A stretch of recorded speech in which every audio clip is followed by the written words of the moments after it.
میرے پیارے اسلامی بھائیوں، کئی لوگوں کو دیکھا نماز تو پڑھ لیتے ہیں، سنتوں اور نفل میں کچھ کمزوری لے آتے ہیں، ڈنڈی مار دیتے ہیں، جلدی کرتے ہیں۔ ایسا نہیں کرنا چاہیے۔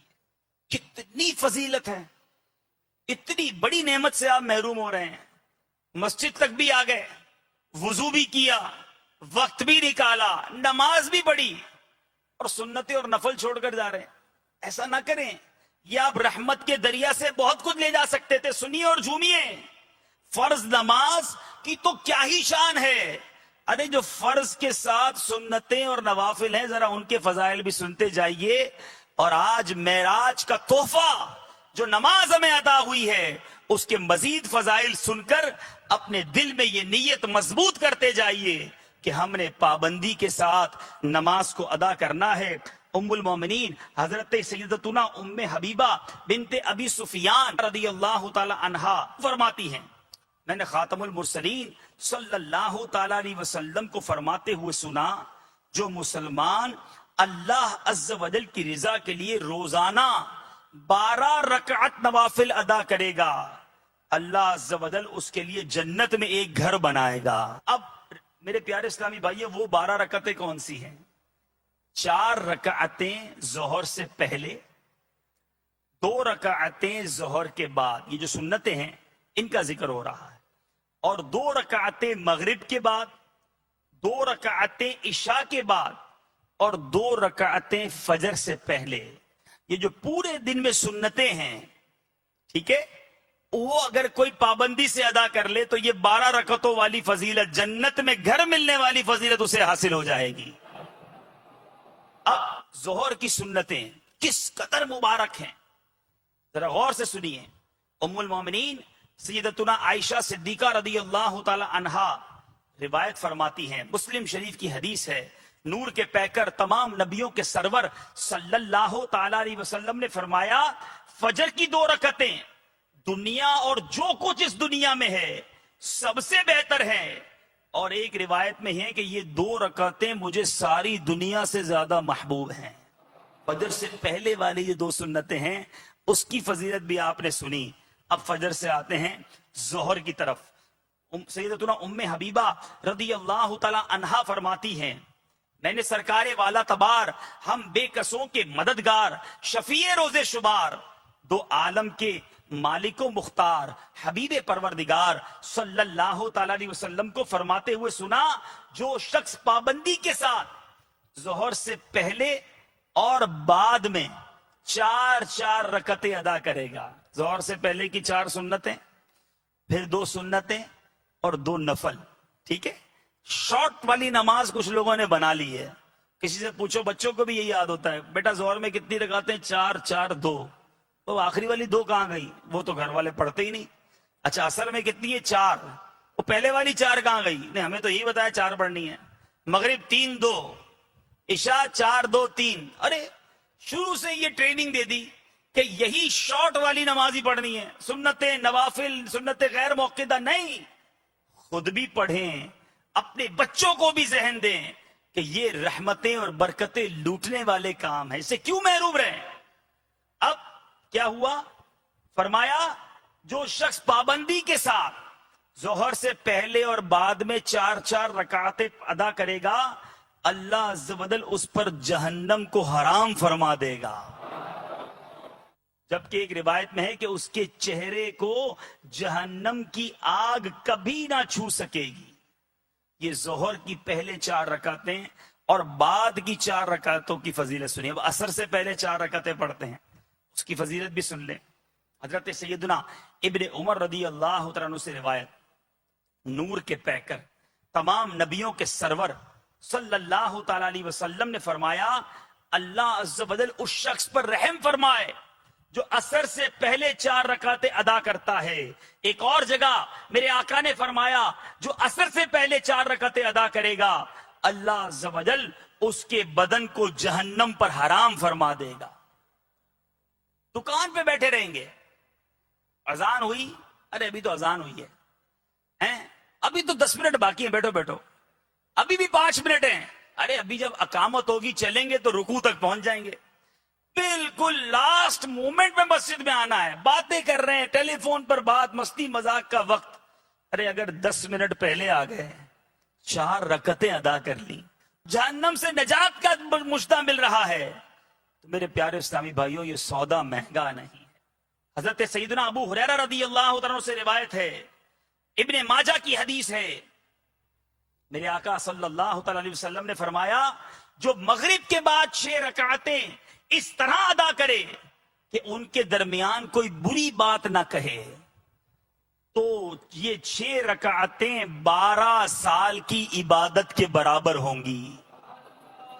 مدنی انعام میں اوابین بھی ہے, دیکھتے جائیے, حدیثیں سنتے جائیے اور مدنی انعامات کی اہمیت کو سامنے رکھیے. مغرب کی نماز کے بعد 6 رکعتیں ادا کی جائیں اوابین کی نیت سے, فضیلت آپ نے سن لی. ایک اور جگہ سیدنا عمار بن یاسر فرماتے کہ میں نے سرکار دو عالم صلی اللہ تعالی وسلم کو نماز مغرب کے بعد 6 رکعتیں ادا کرتے دیکھا.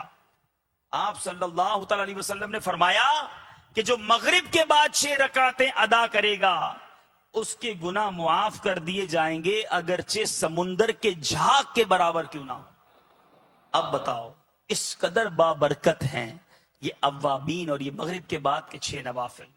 اب عشاء میں 4 رکعتیں عشاء کے فرض سے پہلے ہیں, بہت کم لوگ پڑھتے ہیں.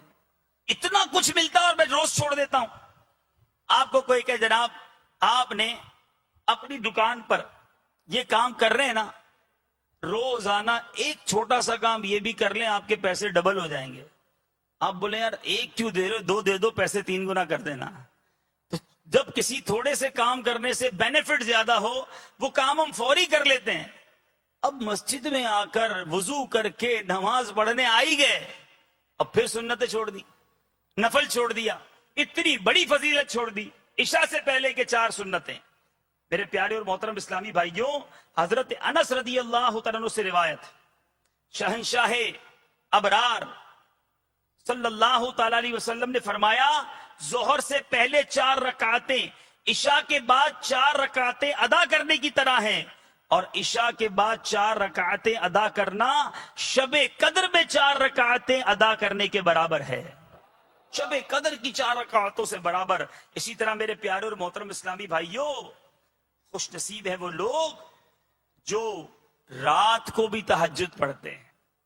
اللہ تعالیٰ ہمیں تہجد کی توفیق عطا فرمائے. حضرت سیدنا ابو مالک اشعری رضی اللہ تعالیٰ عنہ سے روایت, میرے آقا صلی اللہ تعالی علیہ وسلم نے فرمایا بے شک جنت میں کچھ ایسے محلات ہیں جس میں آر پار نظر آتا ہے.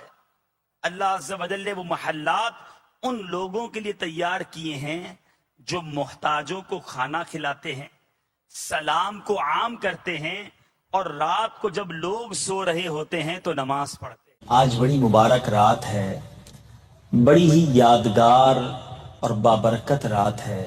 ویسے ہی رجب المرجب کا مہینہ ہے, لیکن آج 13ویں رجب ہے, اور یاد رہے آج مولا کائنات شیر خدا فاتح خیبر مولا علی کرم اللہ تعالی وجہہ الکریم کی ولادت کی رات ہے. تو آج کی رات انشاءاللہ اللہ تعالیٰ کے اس عظیم بندے کے بارے میں, اس عظیم شخصیت کے بارے میں ہم نے بہت کچھ سننا ہے. اور میری تمنا یہ ہے کہ ویسے بھی ہم سیرت کے بارے میں جب بھی کسی پرسنالٹی کے بارے میں سنتے ہیں, خاص طور پہ اسلامک پرسنالٹی کے بارے میں, تو یقیناً ان کے نام اتنے اونچے ہیں, ان کے کارنامے اتنے بڑے ہیں کہ جب بھی ہم ان کے بارے میں سنتے ہیں تو بہت لطف آتا ہے, انجوائمنٹ بھی ہوتی ہے, مورلی بھی ہم انسپائر ہوتے ہیں.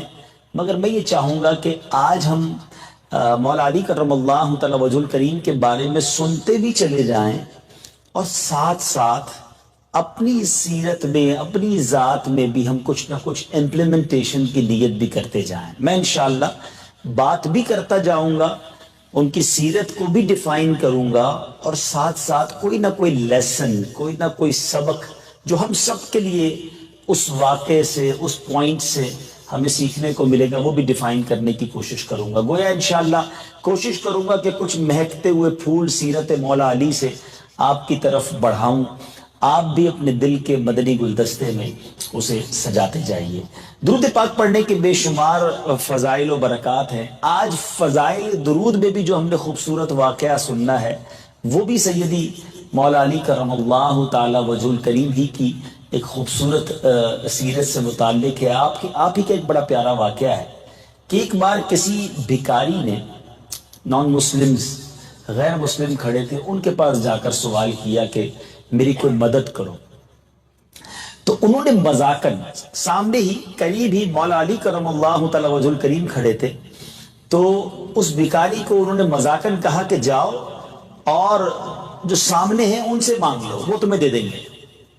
وہ بھکاری وہاں سے چلا اور حضرت مولا علی کرم اللہ تعالی وجہ الکریم کے پاس آیا کہ حضور اب آپ میری کوئی مدد کریں۔ تو بظاہر مولا علی کرم اللہ تعالی وجہ الکریم کے پاس بھی دینے کو کچھ نہیں تھا، مال نہیں تھا۔ تو آپ نے کیا کیا کہ 10 بار درود پاک پڑھا اور اس بھکاری کی مٹھی پر دم کر دیا اور کہا مٹھی بند کرو، اور اب ایسا کرو کہ جا کر وہ جو غیر مسلم کفار کھڑے ہیں ان کے سامنے جا کر مٹھی کو کھولنا۔ اچھا وہ بھی دیکھ رہے تھے، دیا تو کچھ نہیں، پتہ نہیں کچھ پڑھ کے دم کر دیا ہے، پھونک مار دی ہے۔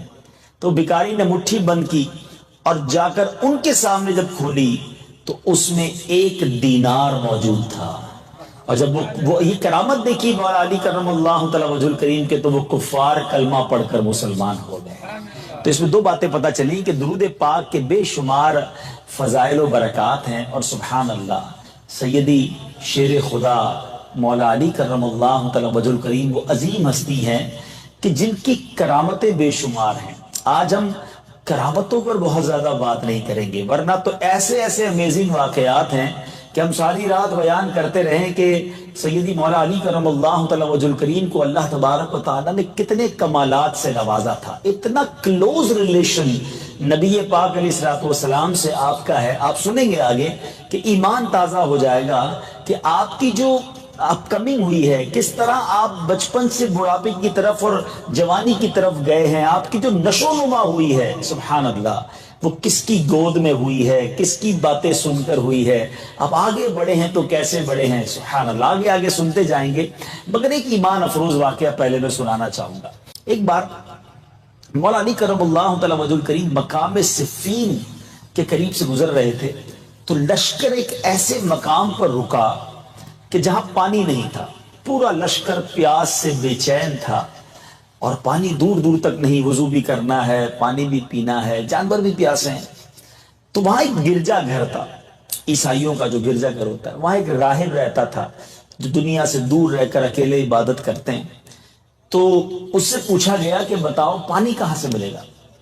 تو اس نے کہا یہاں سے 2 فرسخ دور ہے۔ چلے آج یہ بھی سیکھ لیں، فرسخ یہ اصطلاح ہے، ٹرمینالوجی ہے، اور غالباً یہ فارسی کا لفظ ہے کہ 7 کلومیٹر کا ایک فرسخ ہوتا ہے۔ 1.63 غالباً کلومیٹر از اکول ٹو 1 مائل بنتا ہے، مگر جو فرسخ ہوتا ہے وہ 7 کلومیٹر کا ہوتا ہے۔ 2 فرسخ کا مطلب یہ ہوا کہ 14 کلومیٹر دور تھا پانی۔ اب اتنا دور پانی لینے کون جائے، پیاس سے برا حال تھا۔ تو حضرت علی رضی اللہ تعالیٰ عنہ نے کیا کیا کہ بتایا کہ اس مقام پر ایک جگہ پر اشارہ کیا کہ یہاں کھودو۔ لوگوں نے وہاں کھڈا کھودنا شروع کیا پانی نکالنے کے لیے۔ اب بیچ میں ایک زبردست چٹان، پتھر آ گئے۔ سارے لوگوں نے کوشش کی کسی طرح اسے بروک کر دیں، بریک کریں، توڑ دیں، نہیں ٹوٹا۔ تو مولا علی کرم اللہ تعالی وجہ الکریم آئے اور اس پتھر کے اندر اپنے ہاتھ کو پھنسایا اور زور سے کھینچا تو پتھر بھی نکل آیا اور میٹھے پانی کا چشمہ بھی جاری ہو گیا، ٹھنڈا میٹھا پانی نکل آیا۔ سارے لوگ حیران کہ ایگزیکٹلی اسی مقام پر کھودنے کا حکم بھی دیا اور وہیں سے ٹھنڈا میٹھا پانی بھی نکل آیا۔ مگر اس سے زیادہ امیزنگ بات یہ ہوئی کہ جو گرجا گھر میں راہب تھا وہ اپنے کھڑکی سے سارا منظر دیکھ رہا تھا۔ اسی نے کہا تھا 14 کلومیٹر دور 2 فرسخ دور پانی ملے گا۔ وہ آیا اور آ کر کلمہ پڑھ کر مسلمان ہو گیا۔ حیرتناک بات تھی۔ پھر مولا علی سے پوچھتا ہے بتائیے آپ نبی ہیں؟ انہوں نے کہا نہیں۔ آپ فرشتے ہیں؟ کہا نہیں۔ پھر آپ کون ہیں؟ کہا میں نبی آخر الزمان جناب محمد مصطفیٰ صلی اللہ علیہ وسلم کا ساتھی ہوں، ان کا صحابی ہوں۔ تو کہا ہم نے اپنی کتابوں میں پڑھا ہے، آسمانی کتابوں میں یہ پتا ہے کہ اس گرجا گھر کے قریب ایک ٹھنڈے میٹھے پانی کا چشمہ چھپا ہوا ہے، اور اس کو آخری زمانے میں ایک شخص آ کر دریافت کرے گا، اور وہ وہی ہوگا جو کسی نبی کا، آخری نبی کا صحابی ہوگا۔ ہم انتظار میں تھے کہ وہ منظر کب دیکھیں گے۔ مجھ سے پہلے بھی کئی راہب اس گرجا گھر میں زندگی گزار کر چلے گئے، اس منظر کے انتظار میں آج آپ آئے ہیں، آپ نے پانی نکالا ہے، اس لیے میں آپ کا مذہب قبول کرتا ہوں اور کلمہ پڑھ کر مسلمان ہو گیا۔ مولا علی کرم اللہ تعالی وجہ کریم جب یہ واقعہ سنانا، اب زارو کتار رونے لگے۔ سوچئے کیوں رونے لگے؟ آپ رونے لگے اور آپ فرماتے ہیں اتنا روئے کہ آپ کی داڑھی مبارک آنسوؤں سے تر ہو گئی، اور اس کی وجہ یہ بیان کی کہ الحمدللہ ان لوگوں کی کتابوں میں بھی میرا ذکر موجود ہے۔ اللہ نے مجھے اپنے کرم سے یہ مقام دیا کہ ان لوگوں کی کتابوں میں بھی میرا ذکر موجود تھا کہ ایک صحابی آئے گا اور آ کر اس جگہ سے پانی کے کنویں کو دریافت کرے گا۔ سبحان اللہ۔ اب آئیے خوبصورت انٹروڈکشن مولا علی کرم اللہ تعالی وجہ الکریم کے بارے میں جان لیجئے کہ اللہ تبارک و تعالی نے مقام کیسا دیا۔ سیدنا مولا علی کرم اللہ تعالی وجہ الکریم مکہ مکرمہ میں پیدا ہوئے۔ آپ کی والدہ ماجدہ حضرت سیدتنا فاطمہ بنت اسد رضی اللہ تعالی عنہ ہے۔ یاد رہے مولا علی کی زوجہ محترمہ بی بی فاطمہ خاتون جنت ہیں، مگر مولا علی کی جو والدہ ہیں ان کا نام بھی فاطمہ ہے، اور وہ فاطمہ بنت اسد ہے، اور آپ کا نام مولا علی کے والد کے نام پر حیدر رکھا گیا، والد نے آپ کا نام علی رکھا۔ حضور پر نور صلی اللہ علیہ وسلم نے آپ کو اسد اللہ کے لقب سے نوازا۔ اسد کہتے ہیں شیر کو، اللہ کے شیر کے لقب سے آپ کو نوازا۔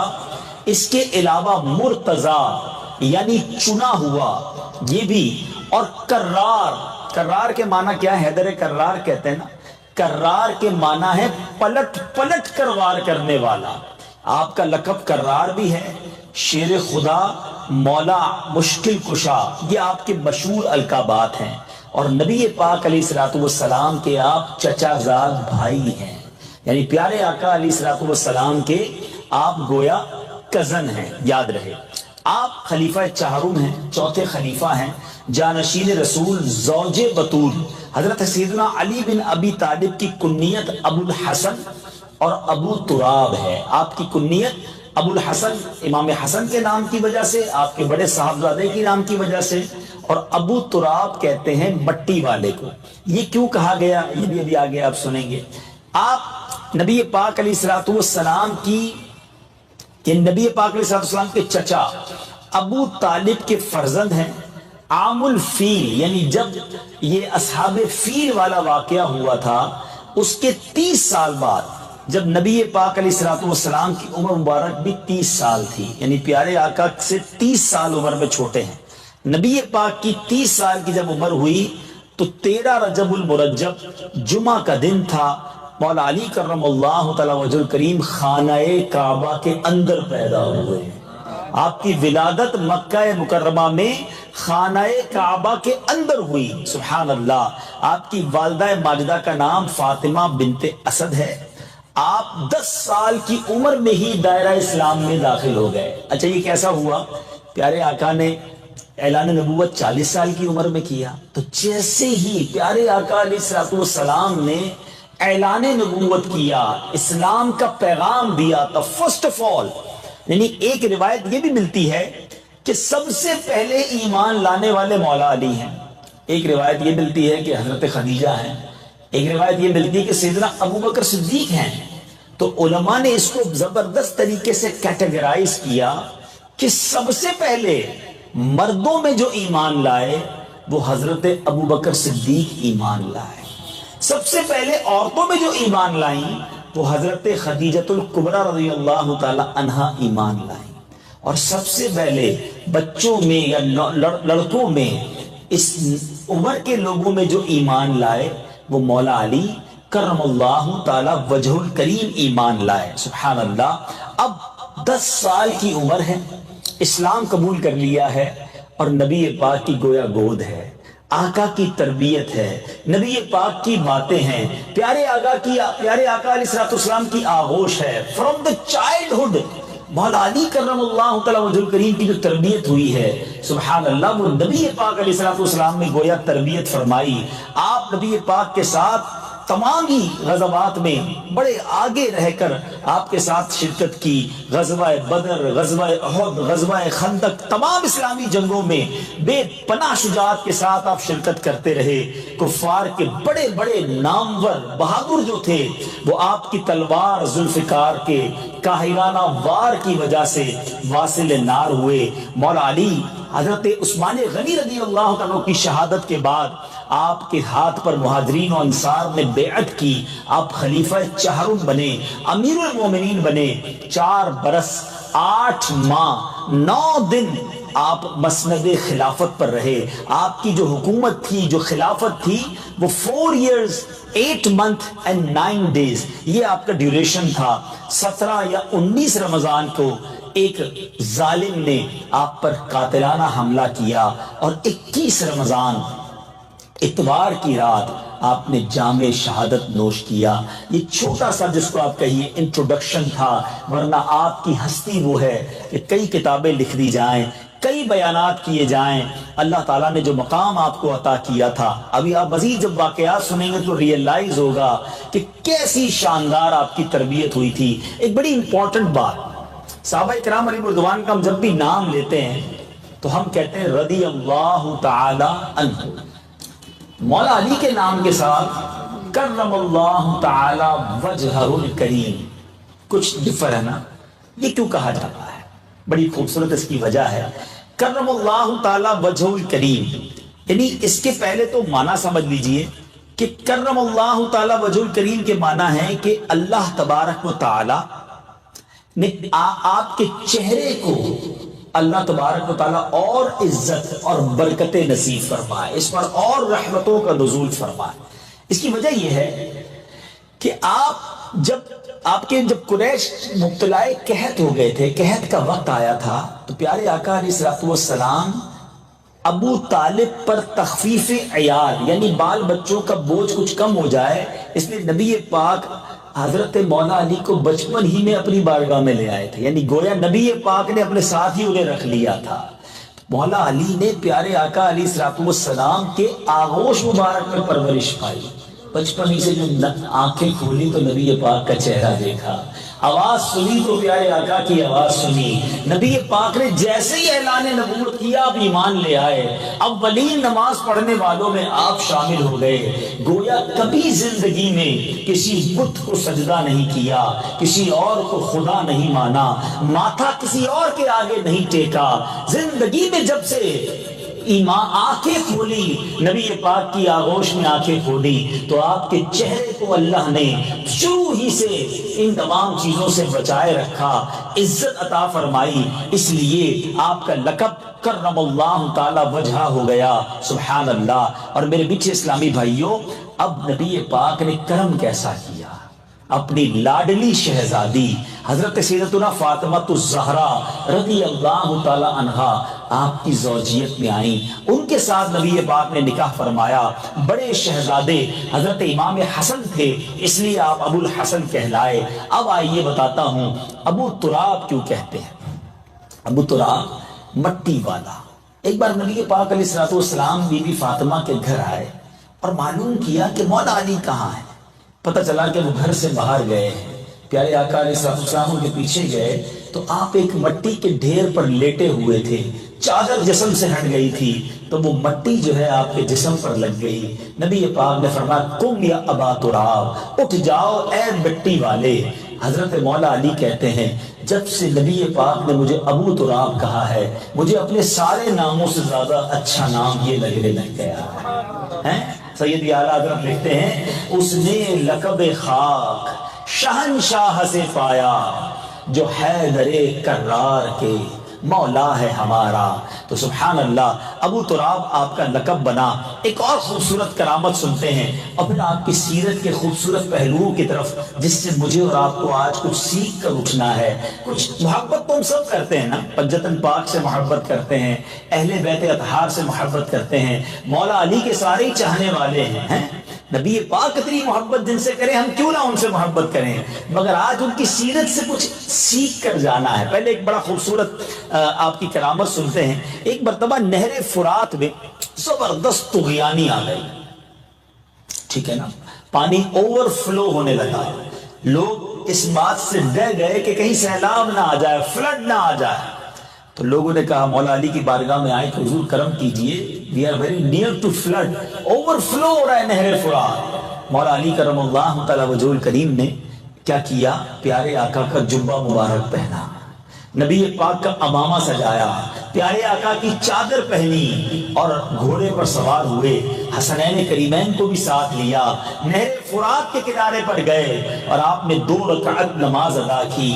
پھر پل پر تشریف لائے، اپنے عصا سے، اپنے مبارک لاٹھی سے نہر فرات کی طرف اشارہ کیا تو 1 گز پانی کم ہو گیا، پھر اشارہ کیا 1 گز اور کم ہو گیا، تیسری بار اشارہ کیا 1 گز پانی اور نیچے چلا گیا، سیلاب ختم ہو گیا۔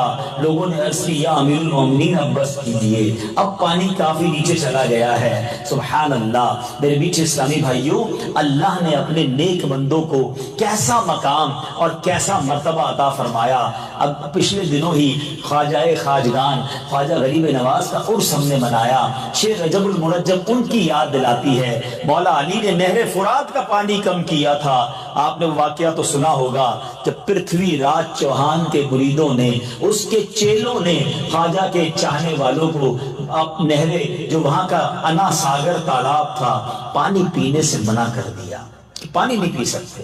وہ چاہتے یہ تھے کہ یہ لوگ یہاں سے چلے جائیں کیونکہ یہ بتوں کے خلاف بات کرتے ہیں، اللہ وحدہ لا شریک کی بات کرتے ہیں۔ تو خواجہ صاحب کے مرید گئے پانی لینے کا، پانی تو نہیں ملے گا۔ میں نے وہ انا ساگر جھیل دیکھی ہے اور نہر فرات بھی دیکھا ہے۔ نہر فرات بغداد میں موجود ہے، آپ آج بھی جائیں، one of the beautiful lake over there. وہ نہر فرات ہمیں مولا علی اور غوث پاک کی کرامتوں کو یاد دلاتی ہے۔ اور جب انا ساگر جھیل پر میں گیا تو کہنے کو تو وہ جھیل ہے، مگر دیکھیے تو ایک بہت بڑا گویا دریا ہے، سمندر کا لک دیتا ہے۔ اب وہ جو خواجہ صاحب کا مرید تھا وہ گیا، انہوں نے پانی دینے سے منع کر دیا۔ تو وہ مرید آیا اور خواجہ صاحب سے کہا حضور یہ تم لوگ منع کر رہے ہیں کہ پانی نہیں ملے گا، کہ ٹھیک ہے ان کو کہو کہ ایک بار ہمیں 1 پیالہ ہمارا 1 برتن بھرنے دیں۔ واپس گئے تو بڑے مغرورانہ انداز میں، پراؤڈلی وے میں کہا چلو ٹھیک ہے 1 بار پانی پی لو، آئندہ نہیں دیں گے۔ اس مرید نے جب اپنا وہ برتن یا پیالہ یا جو بھی آپ کہیے چھاگل اس انا ساگر تالاب میں ڈال کر جب اس کو بھرا تو ملینز اینڈ ملینز گیلن جس بڑے جھیل میں یا نہر میں ہوتی ہے، وہ پورا پانی جو ہے اس 1 پیالے میں آ گیا۔ انا ساگر پورا سوکھ گیا، وہ تو لے کر آ گیا پیالہ۔ اب وہ ہندو جتنے تھے غیر مسلم سارے پریشان، یہ ہوا کیا؟ تو اب پتہ چلا، انہوں نے جب اپنے پرتھوی راج چوہان کو اطلاع دی کہ ایک درویش آیا ہے، اس کا مرید نے بھرا تو پیالہ ہے مگر انا ساگر سارے ہی لے گیا، سوکھ گیا، کہ جلدی جاؤ معافی مانگو ورنہ اجمیر کے لوگ پانی کیسے پئیں گے۔ پھر خواجہ کے پاس آئے، معافی مانگی، حضور اب غلطی نہیں کریں گے۔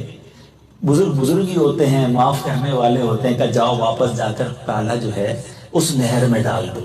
آج 850 سال ہو گئے ہیں خواجہ صاحب کو دنیا سے گئے تھے، انا ساگر اس کے بعد کبھی نہیں سوکھا ہے۔ کہ بی بی مریم رضی اللہ تعالی عنہا جو ہے، آپ کی محراب کا ذکر قرآن میں ہے، جہاں پر آپ عبادت کیا کرتی تھی۔ اور حضرت ادریس علیہ السلام جب وہاں جاتے ہیں تو دیکھا کہ حضرت مریم کو بے موسم کے پھل مل رہے ہیں، اور آپ نے دیکھا کہ جب وہ پھل کا موسم نہیں ہوتا تھا آپ کو اس محراب میں پھل ملتے۔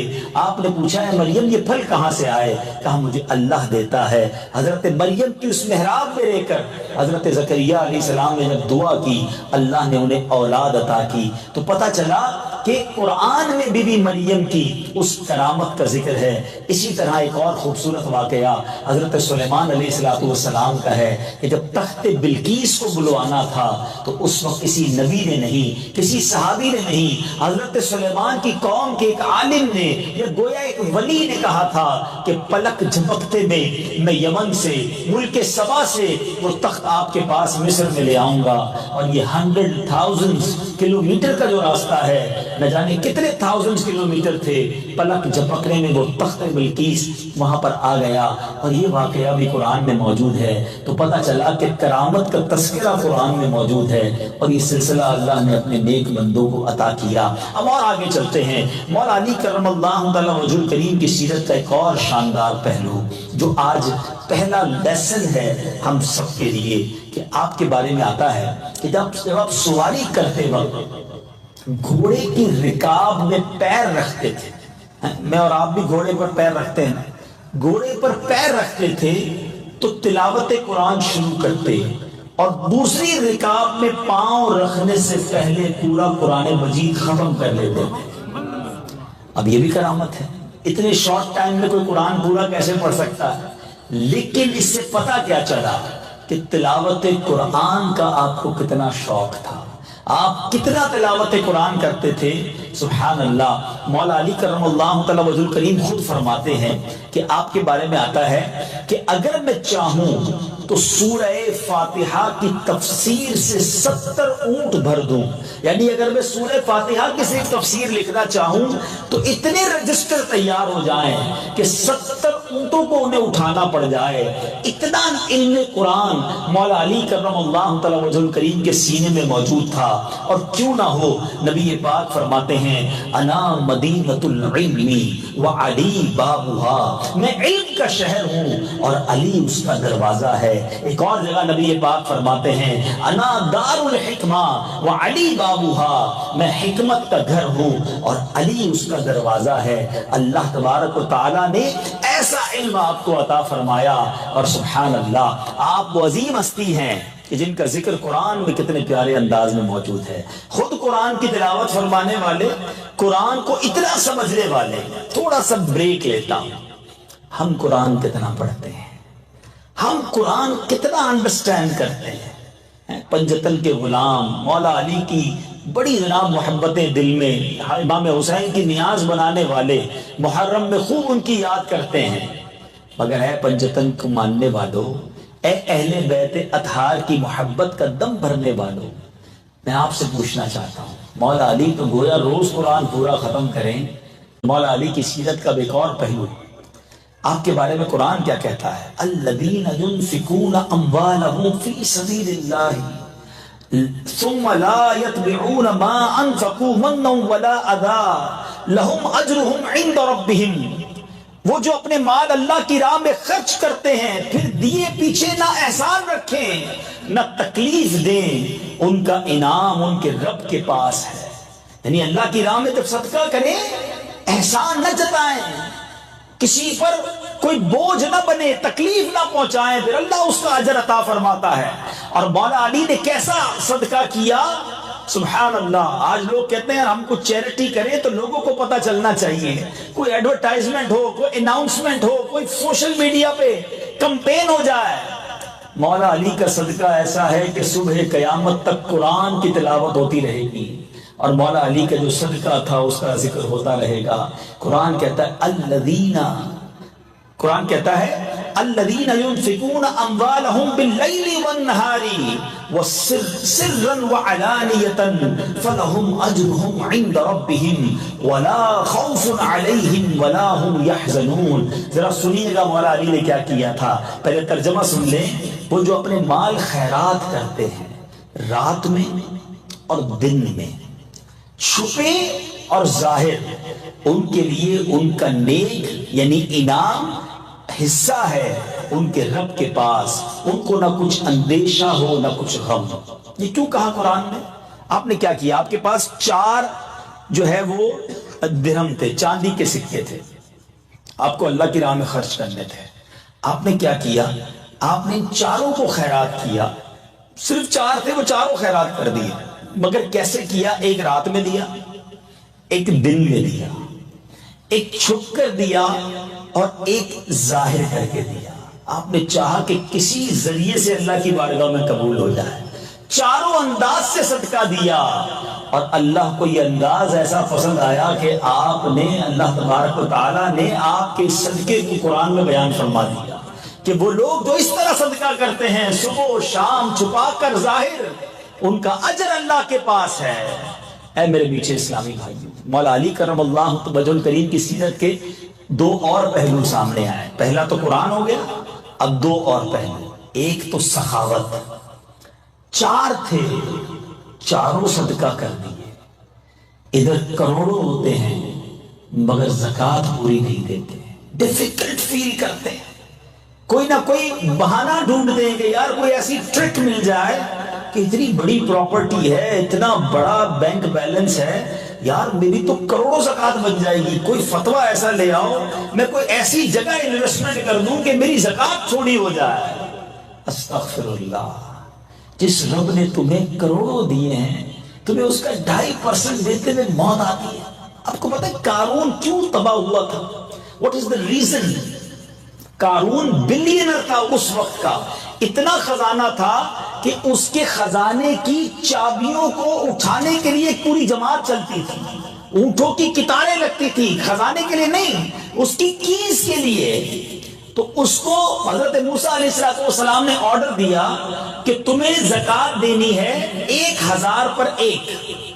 آج تو 100 پہ 2.5 ہے نا، 2.5% ہے، اس کو 1000 پہ 1 کہا تھا۔ اس نے اوکے کر دیا، گھر جا کے کیلکولیشن کی تو اس کا تو 1 بھی بہت بنتا تھا، وہ بھی شاید اس زمانے کا کروڑوں اربوں روپے بنتا تھا۔ تو اب اس کو تو بھاری پڑ گیا کہ میں زکوٰۃ کیسے دوں۔ اس نے وہ زکوٰۃ کے ڈینائل کے لیے حضرت موسیٰ سے جنگ کی، حضرت موسیٰ پر معاذ اللہ برے الزام لگائے، لوگوں میں کمپین کی کہ یہ ہمارا مال چھیننا چاہتے ہیں۔ اللہ نے قارون کو بھی غرق کر دیا، اس کے سارے خزانے کو بھی غرق کر دیا، تباہ و برباد ہو گیا۔ ہمیشہ یاد رکھنا، جو آج زکوٰۃ کو ڈیفیکلٹ فیل کرتا ہے نا، زکوٰۃ تو عوام پر فرض ہے۔ میں الحمدللہ دنیا بھر میں جب جاتا ہوں، پرسنالٹی سے ملتا ہوں، کچھ لوگ ایسے ہوتے ہیں میٹھے اسلامی بھائیوں جن سے مل کر ایمان تازہ ہو جاتا ہے۔ اب یقین کریں، میں کئی بزنس مین سے ملا ہوں جن سے مل کر ہمیں سیکھنے کو ملتا ہے کہ یار ایمان ہو تو ایسا ہو، یار ان کا دل کتنا خوبصورت ہے، سبحان اللہ۔ ایک جگہ میں گیا، ایک صاحب سے بات ہوئی تو کہتے ہیں زکوٰۃ دے کر میں نے کیا کمال کیا، زکوٰۃ تو مجھ پر فرض تھا، وہ اللہ نے دیا تھا، زکوٰۃ تو ہم کیلکولیٹ ہی، مطلب زکوٰۃ دینا تو ہم گویا کاؤنٹ ہی نہیں کرتے، وہ تو دینا ہی دینا ہے۔ یہ بتائیں اس کے بعد صدقہ کتنا دیا، اس کے بعد نفلی اللہ کی راہ میں کیا خرچ کیا، یہ تو ڈیوٹی تھی، یہ پوری کر کے ہم نے کون سا کمال کر لیا۔ ایمان تازہ ہو گیا کہ یار یہ ہوتا ہے دل۔ ماشاءاللہ ایسے لوگ ہیں اس دنیا میں، مگر ایسے بھی ہیں کہ جو کہتے ہیں او ہو 10 لاکھ روپے زکوٰۃ دینی پڑی۔ او بھائی 10 لاکھ پر تجھے موت آ رہی ہے، اللہ نے 4 کروڑ دیے تو 10 لاکھ زکوٰۃ بنی نا، ہے اس پر شکر ادا نہیں کر رہے، اور تمہیں اپنی زکوٰۃ 2.5% پرابلم کر رہی ہے۔ مولا علی کے چاہنے والوں، ان کے پاس 4 درم تھے، انہیں وہ چاروں کے چاروں اللہ کی راہ میں خیرات کر دیے۔ آؤ میں مولا علی کا ایک اور واقعہ سناتا ہوں۔ بی بی فاطمہ خاتون جنت ایک بار گھر میں کھانے کو کچھ نہیں تھا، مولا علی سے کہتی ہے اے علی جاؤ میرا یہ لباس بیچ کر آؤ اور اس کے بدلے کچھ کھانا لے کر آؤ۔ یہ گھر کون سا ہے؟ یہ گھرانہ میرے حضور کا ہے، خاتون جنت نبی پاک کی شہزادی ہے، مولا علی نبی پاک کی آنکھوں کے تارے ہیں، حسنین کریمین وہ ہیں جو آقا جنہیں کاندھوں پر بٹھائیں، جنتی نوجوانوں کا سردار کہا جنہیں۔ اس گھرانے میں بھوک اور جس کو آپ قحط کا عالم کہیں یہ تھا کہ کھانے کو کچھ نہیں تھا۔ بی بی فاطمہ اپنا لباس دیتی ہیں، حضرت علی بازار گئے اور آپ نے وہ لباس، وہ کرتا بی بی فاطمہ کا سیل کیا 6 درم میں، only 6 درم۔ اب جانے لگے اناج لینے کے لیے، گھر میں بچے بھوکے ہیں، try to realize the exact situation۔ مگر اب ایک بندہ آیا، کہتا ہے اے ابو الحسن اللہ کے نام پہ کچھ چاہیے، میں بھی بھوکا ہوں۔ امام مولا علی نے 1 نہیں دیا، 6 میں سے 2 نہیں دیے، آپ نے 6 کے 6 اس فقیر کو دے دیے۔ یہ کیسا دل تھا یہ کیسی سخاوت تھی, یہ اللہ پر بھروسہ کیسا تھا. اب سنو کیا ہوا. جب اور آگے جاتے ہیں تو ایک اعرابی, ایک اونٹ بیچنے والا, اونٹنی بیچنے والا کہا, اے ابو الحسن اونٹنی خریدو گے؟ آپ نے کہا میرے پاس تو پیسے نہیں ہیں. کہا ادھار خریدو گے؟ کہا ہاں ادھار خرید لوں گا. کتنے کی دینی ہے؟ کہا 100 کی دینی ہے. آپ نے 100 دینار کی وہ اونٹنی, 100 درہم کی وہ اونٹنی خرید لی. تھوڑا آگے گئے تو ایک اور عربی آیا کہ اے ابو الحسن اونٹنی بیچو گے؟ آپ نے کہا ہاں بیچوں گا. وہ کہتا ہے کتنے کی لی ہے؟ ذرا سنیے گا جملہ, کتنے کی پرچیز کی ہے, تمہاری خرید کتنے کی ہے؟ ابھی 100 کی لی تھوڑی دیر پہلے. آپ نے کہا 100 کی لی ہے. ہمارے یہاں بزنس مین بیٹھے ہیں, ہمیشہ اپنی خرید غلطی بتاتے ہیں, میری تو پڑتا ہی اتنے کا ہے, میری کاسٹ ہی اتنے کی ہے. مجھے تو آج تک سمجھ نہیں آیا کہ کوئی چیز خریدنے جاؤ, بندہ کہتا ہے کاسٹ 500 کی ہے, تھوڑی دیر بحث کرو تو 400 میں دے دیتا ہے. تو یہ کدھر سے کاسٹ تھی بھائی تمہاری 500 کی جو تم نے 400 میں دے دیا؟ کیوں جھوٹ بول کر, کیوں غلط بیانی کر کے روزی حرام کرتے ہیں؟ نہیں بتانا آپ کو, کوئی بات نہیں, آپ یہ نہ بتائیں, آپ کہیں مجھ سے کاسٹ نہ پوچھیں, بھائی میں آپ کو اتنے کی دوں گا. سچ بولنے کا طریقہ تو ہے نا کہ بھائی میری کاسٹ چھوڑیں, یہ 200 روپے کی آپ کو دینی ہے, آپ کو لینی تو لے لیں, 2 لاکھ روپے کی دینی ہے, آپ میری کاسٹ نہ پوچھیں.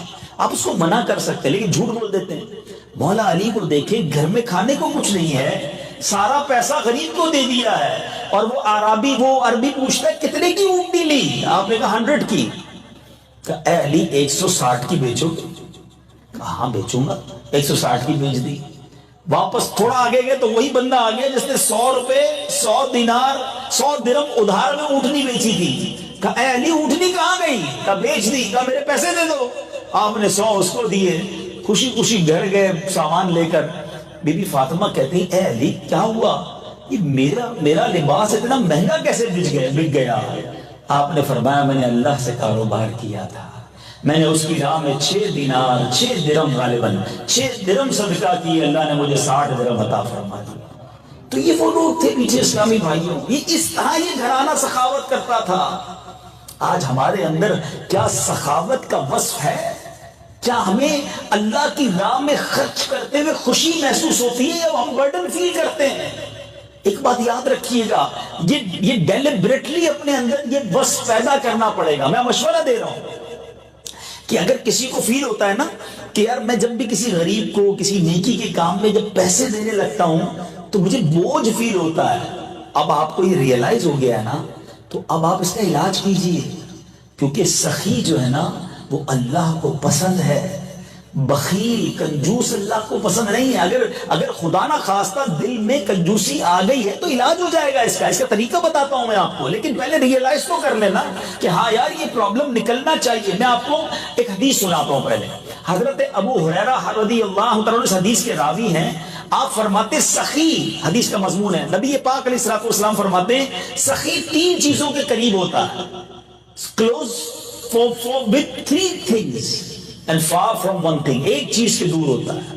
اللہ کے حبیب فرماتے سخی اللہ کے قریب ہوتا ہے, سخی لوگوں کے قریب ہوتا ہے, سخی جنت کے قریب ہوتا ہے, اور دور کس سے ہوتا ہے؟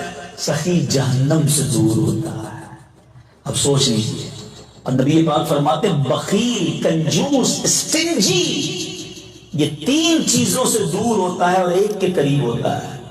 فرمایا بخیل اللہ سے دور, جنت سے دور, لوگوں سے بھی دور, وہ جہنم کے قریب ہوتا ہے. ڈیسائیڈ آپ نے کرنا ہے. آپ دیکھیں لوگ اسی کے گرد آپ کو ملے